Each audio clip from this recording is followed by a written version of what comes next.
இயற்கை விரும்பிகள் அனைவருக்கும் வணக்கம். இன்றைக்கி வீடியோவில் நம்ம வந்து கோழி வளர்ப்பு பற்றி பார்க்கலாம். ஸோ கார்டன் வச்சுருக்க ஒவ்வொருத்தரும் கண்டிப்பாக கோழிகள் வளர்க்கணும். நான் வந்து கார்டனிங் வந்து ஸ்டார்ட் பண்ணும்போது கோழிகளோடு தான் ஸ்டார்ட் பண்ணேன். ஏன்னா பக்கத்தில் இருக்க கோழிகள்லாம் வந்துட்டு நான் வைக்கிற கார்டனில் பார்த்திங்கன்னா சின்ன செடி ஃபஸ்ட்டு வந்து ஒரு கத்திரி செடி வைக்க ஆரம்பித்தேன். அந்த மாதிரி தான் ஸ்டார்ட் பண்ணேன். அப்புறம் ஒரு தக்காளி செடி, அப்புறம் ஒரு கீரை, அந்த மாதிரி வளர்க்க ஆரம்பிக்கும்போது கோழிகள் வந்து பக்கத்தில் இருக்க கோழிகள்லாம் வந்து அந்த செடியை பக்கத்தில் கிளறி அப்புறம் அதில் இருக்க கீரையெல்லாம் சாப்பிட்டுச்சு.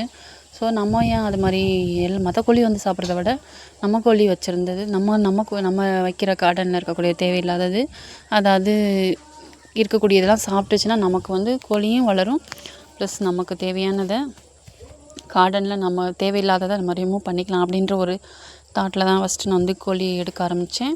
ஏன்னா இம்யூனிட்டி பவர் வந்து நாட்டுக்கோழியில் அதிகமாக இருக்கும் அப்படின்னு சொல்லிட்டு இருந்தாங்க, சொல்லுவாங்க எல்லாருமே. ஏன்னா ஒரு எலும்பு நமக்கு வந்து க்ராக் ஆயிடுச்சுனாலும் சரி, அதுக்கப்புறம் வந்து உடம்புல இம்யூனிட்டி இல்லை அப்படின்னாலும் சரி, வேறு என்ன ப்ராப்ளம்னாலும் ஒரு காய்ச்சல் அடிக்குது, ஜலதோஷம், அந்த மாதிரி எதுனாலும் சரி, பேசிக் வந்து இம்யூனிட்டி வந்து நிறைய நல்ல ஒரு பூஸ்டர்னு பார்த்திங்கன்னா முதல்ல நாட்டுக்கோழி தான்.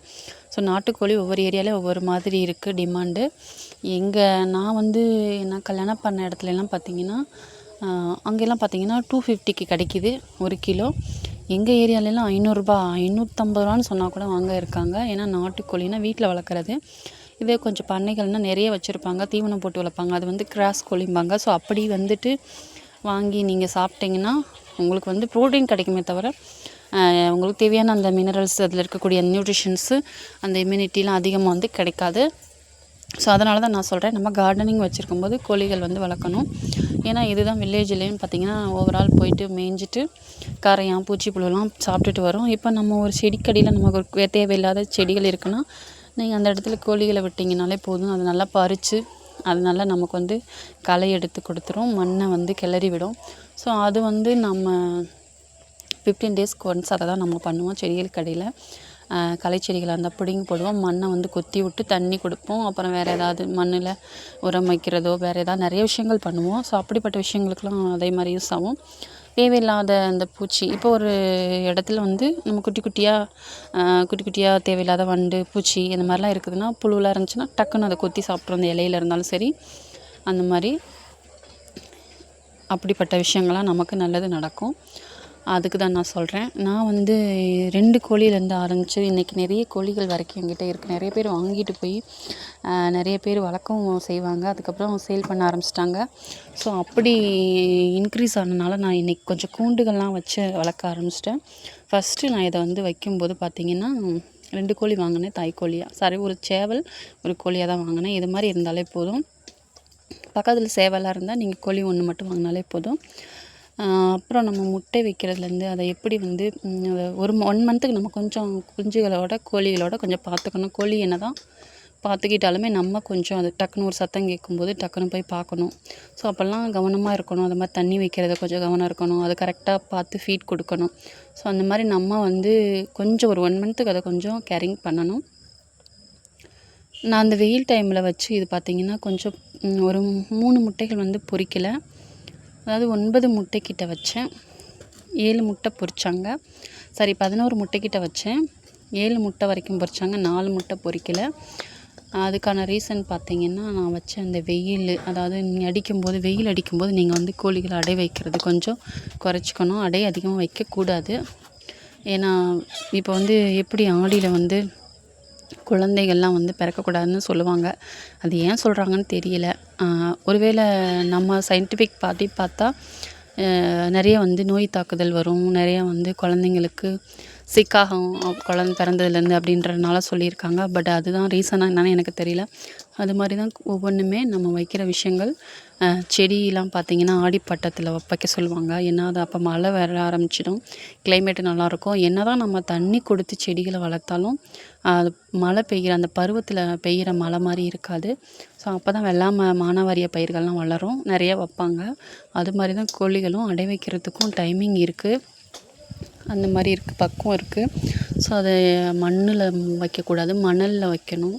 அதே மாதிரி அது கூட வந்து கறிக்கொட்டை போடுவாங்க, அப்புறம் இந்த மிளகா வத்தல் சொல்லுவாங்க, காஞ்ச மிளகா அது ஒரு 2 3 போடுவாங்க. இந்த மாதிரிலாம் போட்டு வைப்பாங்க. ஒரு இரும்பு ஒன்று போட்டால் அந்த ஈர்ப்பு தன்மை இருக்கிறதுக்கு வந்து குஞ்சுகள் அப்படியே அடை வைக்கிறதெல்லாம் பொரிக்கும்பாங்க. அப்புறம் மெயினான விஷயம் நீங்கள் வந்து இது தான் பார்க்கணும். கோழிகள் வந்து முட்டை வைக்கும்போது அது வைக்கிற இடத்துல வந்து நல்ல கல்லுகள் இல்லாமல் பார்த்துக்கணும். 2வது அந்த வைக்கிற இடத்துல அடியில் வந்து கொஞ்சம் அதுக்கேற்ற மாதிரி மெத்த மாதிரி இப்போ நம்ம படுக்கிறதுக்கும் வசதிகள்லாம் இருக்குது பாருங்கள். கட்டலில் படுக்கிறதுக்கும் பாய் போட்டு படுக்கிறதுக்கும் மெத்த விரித்து படுக்கிறதுக்கும் இருக்குது பாருங்கள். ஸோ அதுக்கேற்ற மாதிரி அதுக்கு வந்து ரெடி பண்ணி கொடுக்கணும். அது மாதிரி பார்த்திங்கன்னா வைக்கோல் போடலாம், கீழே வந்து சாக்கு பைகள் போடலாம். அந்த மாதிரி முட்டை வைக்கிற இடத்துல போட்டு நீங்கள் இது மாதிரிலாம் ரெடி பண்ணி கொடுத்தீங்கன்னா அந்த வைக்கிற இடத்துல முட்டை அது கொஞ்சம் ஒரு மாதிரி நின்றுக்கிட்டு தான் போடும்பாங்க முட்டை. நீங்கள் பார்த்துருக்கீங்களா என்னன்னு தெரில. ஸோ கோழி வளர்க்குறவங்களுக்கு தான் தெரியும் அது. அந்த கோழி அப்படியே அப்படியே மாதிரி எழுந்துட்டு மனுஷன் மாதிரியே தான் ஒரு மாதிரி சவுண்டோட கொஞ்சம் அப்படியே டக்குன்னு கீழே விடும். அப்போ வந்து அந்த விழுகும்போது அந்த டைம் அங்கே ஒரு குட்டி கல் இருந்தாலும் அது மேலே பட்டாலும் லைட்டாக கிராக் ஆகிடும். அது நமக்கு தெரியாது, முட்டை நல்லா தான் இருக்கும். அது வந்து எப்போ தெரியும்னு பார்த்தீங்கன்னா 2வது ஃப்ரிட்ஜில் வைக்கலாமான்னு வைக்கலாமா வைக்கக்கூடாதான்னு நிறைய பேர் சொல்லுவாங்க. அது மாதிரி நீங்கள் முட்டை வைக்கும்போது கொஞ்சம் கேரிங் பண்ணணும். அந்த முட்டையை எடுத்து நீங்கள் உடனே என்ன பண்ணணும், கொண்டு வந்து இந்த ஃப்ரிட்ஜில் அந்த ஃப்ரிட்ஜோட அந்த முட்டை வைக்கிறது அந்த ட்ரே மாதிரி இருக்குது பாருங்கள், அது நான் வாங்கிக்கிட்டேன். ஏன்னா நம்ம கோழிகள் நிறையா வந்து மாற்றுக்கட்டில் 3 கோழி 4 கோழி வரைக்கும் முட்டை வைக்கும். எல்லாமே மிக்ஸ் பண்ணி தான் வைப்பேன். ஒரு கோழி முட்டை ஒரு கோழிக்கு வைக்க மாட்டேன். ஃபார் எக்ஸாம்பிள் இப்போ ஆரஞ்சு கோழி முட்டை வைக்கிதுன்னா அப்புறம் இன்னொரு கோழி கருப்பு கோழி முட்டை வைக்கும், வெள்ளை கோழி முட்டை வைக்கும். ஸோ அப்புறம் ஒரு சொட்டை கோழி முட்டை வைக்கிது. இந்த மாதிரி இருக்கிற கோழி முட்டையெல்லாம் சேர்த்து மிக்ஸ் பண்ணி தான் வைப்பேன். ஸோ எல்லாமே அதுக்கு வந்து வளரும்.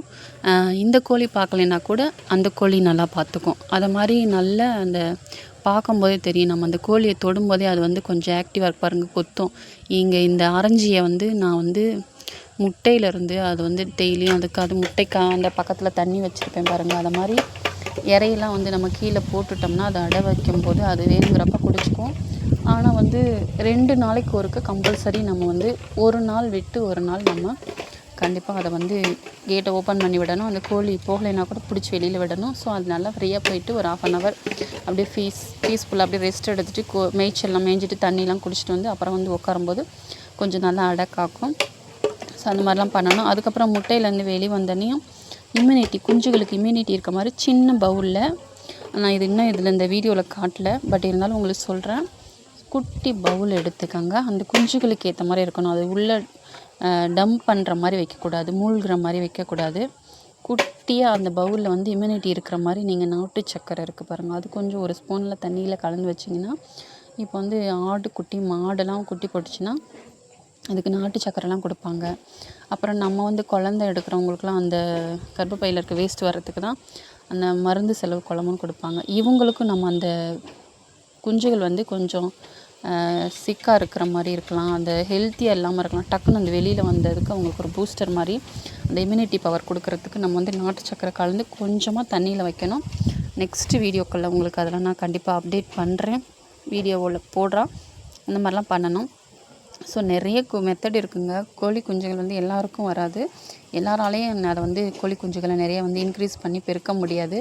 பாருங்கள் இவங்க எவ்வளோ கொத்துறாங்கன்னு. இவங்கள நம்ம முட்டைக்கு வச்சு அந்த முட்டையை அடை வைக்கங்காட்டியும் அப்பப்போ கை வைக்கும்போது பிடிச்சிட்டு கொத்துன்னு கொத்துவாங்க. அப்படிப்பட்ட கோழிகளை தான் எடுக்கணும்.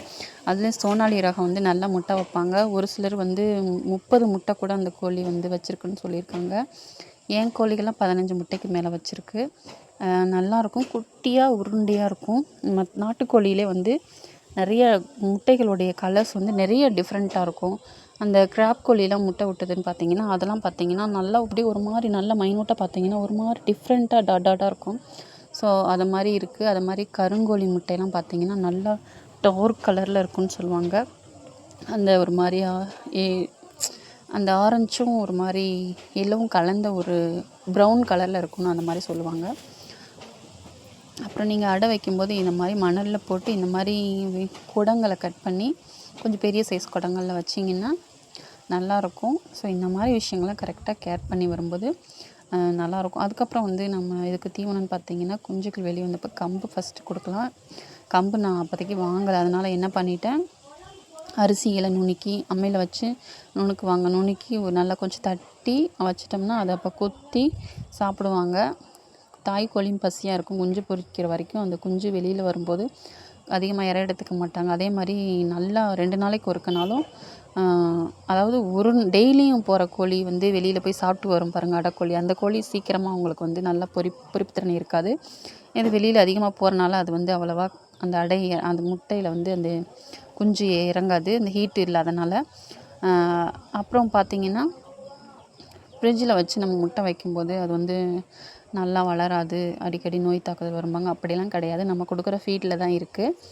நான் வந்து இது மாதிரி தான் என்னோடய கோழி கேர் பண்ணிட்டு வரேன். நம்ம சாப்பிட்றக்கூடிய ஃபுட் சப்ளிமெண்ட்டு, ஆயுர்வேதா அந்த பொருட்களை தான் நான் வந்து இவங்களுக்கு கொடுப்பேன். இதில் கவாச்சி பிரசன் நெய்யெல்லாம் இருக்குது. அதெல்லாம் வந்து நான் நிறையா வீடியோஸ் எடுத்து வச்சுருந்தேன், பட் இதில் அட்டாச் பண்ணலை. கண்டிப்பாக உங்களுக்கு நெக்ஸ்ட் வீடியோவில் அது நான் என்னெல்லாம் எப்படி கொடுக்குற ஃபீடுன்றதை தெளிவாக போடுறேன். அது மாதிரி தான் வந்து நான் கொடுப்பேன். தண்ணியில் கலந்து வச்சுருவேன். அதில் நிறைய மூலிகைகள் சேர்த்திருக்கு. ஸோ நல்லா இம்யூனிட்டியாக இருக்கும். அதிகமாக வந்து நோய் தாக்குதல் வராது. பக்கத்தில் இருக்கிறவங்களுக்குலாம் பார்த்திங்கன்னா ஊசி போட எல்லாம் தூக்கிட்டு போவாங்க. வெள்ளை கழிச்சல் வந்துருச்சு, ஒரு மாதிரி குறுங்கலாக இருக்குது, அப்புறம் தலை ஒரு மாதிரி கொண்டெல்லாம் சுற்றி ஒரு மாதிரி தலையை சுற்றும், அப்படிலாம் வரும்னு சொல்லுவாங்க. அப்புறம் கால் வராது, ஒரு மாதிரி வாத மாதிரி மனுஷங்களுக்கு மாதிரியே நிறைய பிரச்சனைகள் இருக்குது. கோழிக்கு அம்மா போடும், நிறைய விஷயங்கள் இருக்குது. அந்த மாதிரிலாம் இருக்கிற பிரச்சனைலாம் எதுவுமே வராமல் இருக்கணும்னா நம்ம கரெக்டான ஃபீட் முறையில் வந்து கொடுக்கணும். நீங்கள் வந்து இயற்கையான முறையில் கொடுத்து கோழிகளை பார்க்கும்போது உங்களுக்கு நல்லாவே பெருகும். இப்போ நம்ம பெரிய கோழிகள்லாம் சாப்பாடு சாப்பிடும்போது பார்த்துருப்பீங்க, நம்ம சாப்பிட்ற கொஞ்சம் காரமாக வச்சு சாப்பிட்ற அந்த குழம்பு வகையிலலாம் ஒரு நேரம் பெரட்டி ப்ரோட்டீன் பவுடர்லாம் நான் வந்து ஒரு டைம் மிக்ஸ் பண்ணி நம்ம சாப்பிட்ற மாதிரி அதில் மிக்ஸ் பண்ணி கோழிகளை கூப்பிட்டேன்னா வந்துடுவாங்க. அவங்களுக்கு அப்படி தான் சாதத்தை இறச்சி விடுவேன். சாதம்லாம் ஒரு சிலர் வந்து கொடுக்கக்கூடாதுன்னு சொல்லுவாங்க, அப்படிலாம் கிடையாது. கண்டினியூஸாக கொடுக்கக்கூடாது, எப்போயாவது ஒருக்கா அந்த மாதிரி வீக்லி ஒன்ஸ் அந்த மாதிரிலாம் கொடுக்கலாம். குழம்புலாம் பெரட்டி இது மாதிரி போட்டிங்கன்னா அந்த காரம்லாம் போய் சேரும்போது சீக்கிரமாக சிக் வராது, அதாவது சிக்காக மாட்டாங்க, அவங்க சீக்காக மாட்டாங்க, அதுதான் சொல்ல வரேன். ஹெல்த்தியாக இருப்பாங்க. அப்புறம் வந்து நம்ம வைக்கிற முட்டைகள் வந்து ஒரே கோழிக்கு வைக்காமல் கொஞ்சம் 2-3 கோழி அது மாதிரிலாம் இருந்துச்சுன்னா வைக்கலாம். ஸோ கோழியினுடைய நிறைய விஷயங்கள் நம்ம பார்த்துட்டோம். அதாவது கோழிகள் கறி வந்து மெயினாக வந்து சர்க்கரை ப்ரெஷர் இருக்கவங்கெல்லாம் வந்து ஆடுலாம் சாப்பிடக்கூடாதுன்னு சொல்லுவாங்க, மட்டன். ஆனால் கோழி கறி வந்து எல்லா ப்ராப்ளத்துக்கும் எடுத்துப்பாங்க. ஸோ அப்படிப்பட்ட கோழிகளை நீங்களும் வளர்த்து ஹெல்த்தியாக உங்கள் கார்டனையும் வச்சுக்கலாம், உங்களையும் ஹெல்த்தியாக பார்த்துக்கலாம். ஸோ இன்றைக்கி கோழி வளர்ப்பில் வந்து நிறைய விஷயங்கள் நம்ம தெரிஞ்சிருப்போம்.